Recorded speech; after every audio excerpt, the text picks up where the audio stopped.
지난 주말 이재명 대통령과 민주당 지도부가 대통령 관저에서 만나 뜻깊은 시간을 가졌습니다. 그동안 수많은 위기와 도전을 이겨내고 민주정부를 만들 수 있었던 힘은 오로지 국민이었다는 점에 공감했습니다. 국민을 위한 사명감이 있었기에 가능했다는 걸 다시금 확인했습니다. 민주당은 이재명 정부의 성공을 위해 역량과 지혜를 모으겠습니다. 대통령 관저 내 일부 공간도 둘러봤습니다. 특히 제 뒤에 보이는 수영장이 눈에 띄었습니다. 윤석열과 김건희 부부가 서울 한남동 대통령 관저에 입주한 뒤에 설치한 것으로 보입니다. 이 직사각형 시설물은 단차를 두고 점차 깊어지는 구조입니다. 가장 깊은 곳은 한 50에서 1m 정도로 보였습니다. 길이는 5에서 6m 정도로 불과합니다. 이 때문에 강아지 수영장이 아니냐는 추측이 설득력을 얻고 있습니다. 한겨레 보도에 따르면 윤석열, 김건희 부부가 관저에 입주하고 8개월 뒤인 2023년 6월부터 물 사용량이 급증했습니다. 지난 4월 4일 윤석열이 파면된 뒤 관저에서 퇴거하지 않던 기간 수돗물 사용량이 터무니없이 많다는 의혹 또한 제기된 바 있습니다. 강아지 수영장과 무관치 않아 보입니다.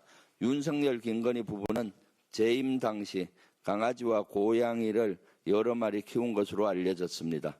이들 부부는 수영장 외에도 500만 원짜리 캣타워 의혹과 2천만 원 흰옥기, 편백나무 욕조 의혹도 받고 있습니다. 예상 감시가 사실상 불가능한 관저 입주 이후 윤석열 부부가 개인적인 용도의 시설을 혈세를 들여 추가 설치한 것은 아닌지 꼼꼼하게 들여다볼 필요가 있습니다.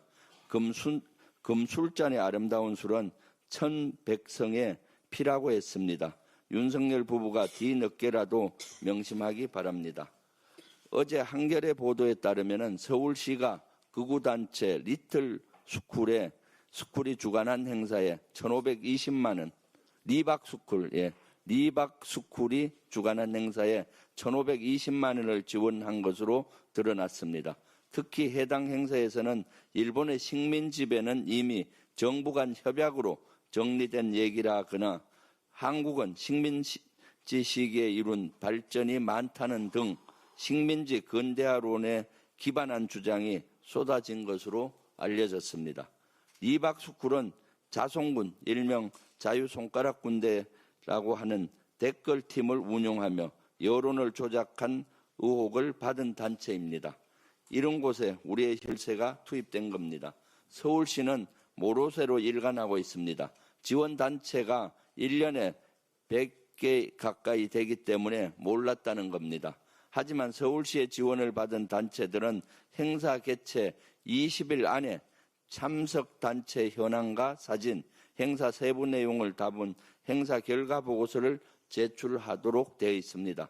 서울시가 구차한 별명으로 빠져나가려는 건 아닌지, 부적절하게 지원한 것은 아닌지 철저한 조사가 필요합니다.